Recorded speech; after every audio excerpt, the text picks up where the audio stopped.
Praise the Lord. കർത്താവിൻ്റെ അതിപരിശുദ്ധമേറിയ നാമം വാഴ്ത്തപ്പെടുമാറാകട്ടെ. അനുഗ്രഹിക്കപ്പെട്ട നല്ല സമയത്തെ ഓർത്ത് കർത്താവിൻ്റെ മാനവും മഹത്വവും പുകഴ്ചയും അർപ്പിക്കും. നല്ല സമയം എൻ്റെ പ്രിയമുള്ളവരെ അഭിസംബോധന ചെയ്യാൻ കർത്താവ് ഒരുക്കിയ വിലപ്പെട്ട അവസരങ്ങളെ ഓർത്ത് കർത്താവിന് സ്തോത്രം ചെയ്യുന്നു. പ്രിയപ്പെട്ടവരെ, അനാഥത്വം എന്ന് പറയുന്നത് ഈ ഭൂമിയിലെ ഏറ്റവും വലിയ ഒരു വേദനയാണ്. ഒറ്റപ്പെട്ടു പോവുക, അനാഥത്വം അനുഭവിക്കുക, അനാഥരായി മാറുക.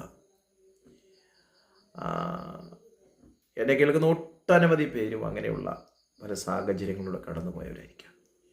ഇന്ന് രാത്രി പരിശുദ്ധാത്മാവ് തിരുവചനത്തിലൂടെ നമ്മളോട് സംസാരിക്കാൻ ആഗ്രഹിക്കുന്നു. യോഹന്നാന്റെ സുവിശേഷം 14-ാം അധ്യായം അതിൻ്റെ 18-ാമത്തെ വേദഭാഗം ഇങ്ങനെയാണ് വായിക്കുന്നത്: ഞാൻ നിങ്ങളെ അനാഥരായി വിടുകയില്ല, ഞാൻ നിങ്ങളെ അടുക്കൽ വരും. Praise the Lord. വളരെ അനുഗ്രഹിക്കപ്പെട്ട ഹൃദയസ്പർശിയായ ഒരു തിരുവചന ഭാഗം.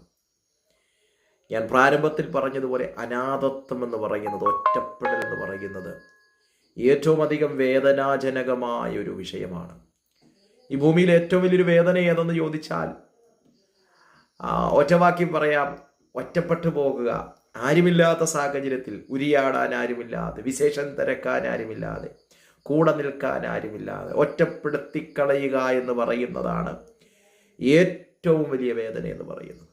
എന്നാൽ ഈ ഭൂമിയിൽ ആരെല്ലാം ഒറ്റപ്പെടുത്തിയാലും, ഈ ഭൂമിയിൽ ആരെല്ലാം മാറിക്കളഞ്ഞാലും, ഈ ഭൂമിയിൽ ആരെല്ലാം നമ്മെ കുറ്റം വിധിച്ചാലും നമ്മെ ഒറ്റപ്പെടുത്തിക്കളയാത്ത, അനാഥരായി വിടാത്ത, മാറ്റി നിർത്താത്ത, കുറ്റപ്പെടുത്താത്ത സർവശക്തനായൊരു ദൈവം സ്വർഗത്തിൽ നമുക്കുണ്ട്. നാം പൂർണ്ണ ഹൃദയത്തോടെ വിളിച്ചാൽ നമ്മുടെ അരികിലേക്ക് ഇറങ്ങി വരുന്ന സർവശക്തനായ ദൈവം. യോഹന്നാന്റെ സുവിശേഷം 14-ാം അധ്യായം പ്രാരംഭത്തിൽ ഇങ്ങനെയാണ് പറഞ്ഞു തുടങ്ങുന്നത്: നിങ്ങളുടെ ഹൃദയം കലങ്ങിപ്പോകരുത്, എന്നിൽ വിശ്വസിക്കുവിൻ, ദൈവത്തിൽ വിശ്വസിക്കിൽ, എന്നിലും വിശ്വസിക്കുവിൻ. അപ്പം കലങ്ങിപ്പോകാനുള്ള ഒത്തിരി സാഹചര്യങ്ങളുണ്ട്, കലക്കിക്കളയാനുള്ള ഒത്തിരി സാഹചര്യങ്ങളുണ്ട്. അതിൻ്റെ നടുവിൽ കലങ്ങിപ്പോകരുത്. ഹൃദയം കലങ്ങിപ്പോയാൽ അവിടെ കൊണ്ട് അവസാനിച്ചു പോകും. പലരും ആത്മഹത്യകളിലേക്കും, പലരും മെന്റൽ ഡിപ്രഷനിലേക്കൊക്കെ പോയതിൻ്റെ പിന്നിൽ കലങ്ങിപ്പോയി.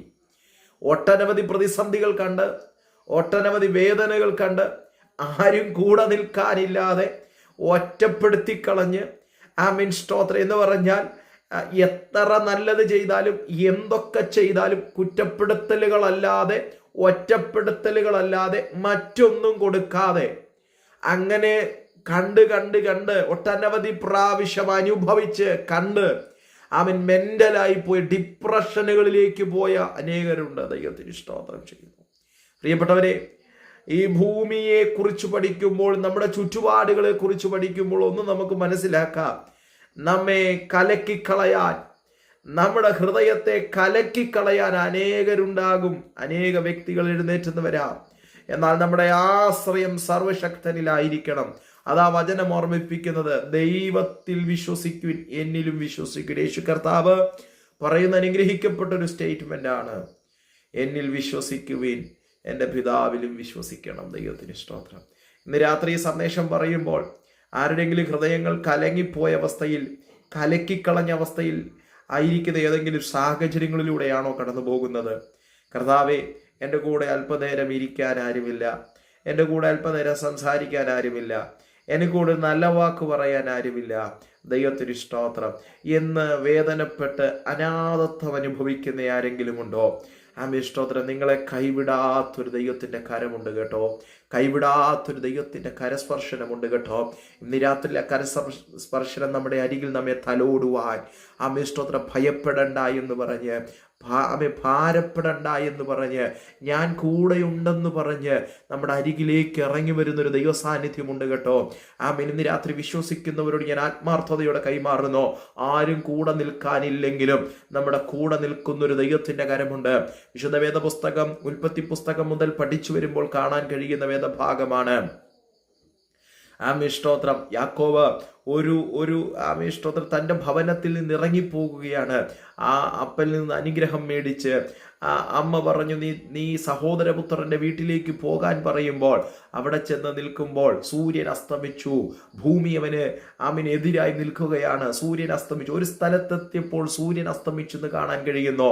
എന്നാൽ ഒരു കല്ലെടുത്ത് തലയെണ്ണയായി വെച്ചുറങ്ങിയപ്പോൾ അവൻ്റെ അരികിലേക്ക് ഇറങ്ങി വന്നൊരു സ്വർഗത്തിലെ ദൈവമുണ്ട്. യാക്കോബിനെ ഉപേക്ഷിച്ച് കളയാത്ത, യാക്കോബിനെ മാറ്റി നിർത്താത്ത, യാക്കോബിനെ ചേർത്ത് പിടിക്കാൻ, അവനെ അതിമഹത്വത്തോടെ അനുഗ്രഹങ്ങൾ വിഭജിക്കാൻ അവന് വേണ്ടി ഇറങ്ങി വന്നൊരു ദൈവമുണ്ട്. തീർന്നില്ല. തൻ്റെ മകനായ യോസഫിനെ സഹോദരന്മാർ ഒറ്റപ്പെടുത്തി കളഞ്ഞില്ലേ? പൊട്ടക്കിണറ്റിലേക്ക് വലിച്ചെറിഞ്ഞില്ലേ? സ്തോത്രം. പൊട്ടക്കിണറ്റിൽ കിടന്ന് കരയുമ്പോഴും ചേട്ടന്മാർ ആഹാരം കഴിച്ചു കൊണ്ടിരിക്കുമ്പോൾ സ്തോത്രം ശ്രദ്ധിക്കാതെ ഒരനാഥനെ പോലെ വീടിനകത്ത് കഴിയേണ്ടി വന്നൊരു ബാല്യപ്രായം. Praise the Lord. തൻ്റെ ബാല്യപ്രായത്തിൽ ഒരു സ്വപ്നം കണ്ടതിൻ്റെ പേരിൽ സഹോദരന്മാർ ഒറ്റപ്പെടുത്തി. തീർന്നില്ല. ഒറ്റപ്പെടുത്തിയ സഹോദരന്മാർ പൊട്ടക്കിണറ്റിലേക്ക് വലിച്ചെറിഞ്ഞു. അവിടെ കിടന്ന് നിലവിളിക്കുമ്പോൾ നിലവിളിയുടെ ശബ്ദം ചേട്ടന്മാരുടെ കാതുകളിൽ കേട്ടില്ലെങ്കിലും കേൾക്കേണ്ടവരെ ശബ്ദം കേൾക്കുവാനിടയായി തീർന്നു. പ്രിയപ്പെട്ടവരെ, നമ്മുടെ സമൂഹത്തിലേക്കൊന്ന് കണ്ണോടിക്കുമ്പോൾ നമ്മുടെ ആവശ്യം കഴിയുമ്പോൾ, അല്ലെങ്കിൽ നമ്മുടെ കയ്യിലുള്ള പണം ഇല്ലാതായി മാറുമ്പോൾ ഒരു ചണ്ടിയെ പോലെ വലിച്ചെറിയുന്നത് പോലെയുള്ള സമൂഹത്തിലാണ് നാം ജീവിക്കുന്നത്. നമ്മുടെ ആവശ്യങ്ങൾ കഴിയുമ്പോൾ നമ്മെ കണ്ടിട്ടുപോലുമില്ല എന്നുള്ളതായി നടിച്ചു മാറുമ്പോൾ, യോസഫ് കൊണ്ടുകൊടുത്ത ആഹാരം അവർക്ക് വേണമായിരുന്നു. യോസഫിൻ്റെ കയ്യിലിരുന്ന ആഹാരം അവർക്ക് വേണമായിരുന്നു. എന്നാൽ യോസഫിനെ അവർക്ക് വേണ്ടായിരുന്നു. അവർക്ക് ആവശ്യമായിരുന്നു നടക്കേണ്ടത്. വലിച്ചെറിഞ്ഞു, പൊട്ടക്കിണറ്റിലേക്ക് വലിച്ചെറിഞ്ഞു. അതുപോലെ ആവശ്യം കഴിഞ്ഞപ്പോൾ നീ ഞങ്ങളുടെ ആരുമല്ല, നിന്നെ ഞങ്ങളുടെ കൂട്ടത്തിൽ കൂട്ടാൻ കൊള്ളത്തില്ലെന്ന് പറഞ്ഞ് വലിച്ചെറിയപ്പെട്ട അനേകരെൻ്റെ ശബ്ദം കേൾക്കുന്നുണ്ട്.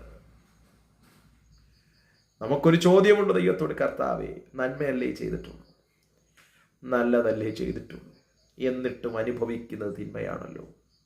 എത്ര നന്മ ചെയ്തിട്ടും അനുഭവിക്കേണ്ടി വരുന്ന തിന്മയാണല്ലോ എന്ന് ചോദിക്കുന്ന ചോദ്യം നമ്മുടെ മുൻപിലുണ്ട്.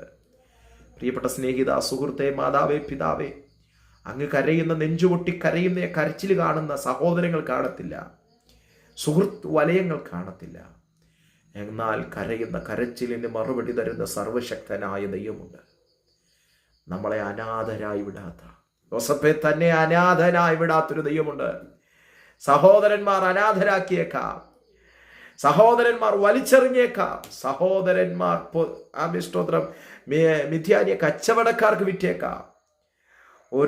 ഒരു സാധാരണ ഒരു സഹോദരനായിരുന്നിട്ടും ഒരു വെറുതെക്കാരനോട് പോലും കാണിക്കാത്ത പരിഗണന പോലും ചെയ്യാതെ മിഥ്യാനിയ കച്ചവടക്കാർക്ക് വിറ്റുകളഞ്ഞു. എന്നാൽ നിന്നെ വിൽക്കപ്പെട്ടെങ്കിലും, അടിമച്ചന്തയിൽ പോയി നിൽക്കേണ്ടി വന്നെങ്കിലും, യോസഫേ, നിന്നെ അനാഥനായി വിടാത്തൊരു ദൈവത്തിൻ്റെ കരമുണ്ട്. നിന്റെ മേൽ എഴുതിയിരിക്കുന്നൊരു വാഗ്ദത്തമുണ്ട്. അത് മായ്ക്കാൻ സഹോദരന്മാർക്ക് കഴിയത്തില്ല.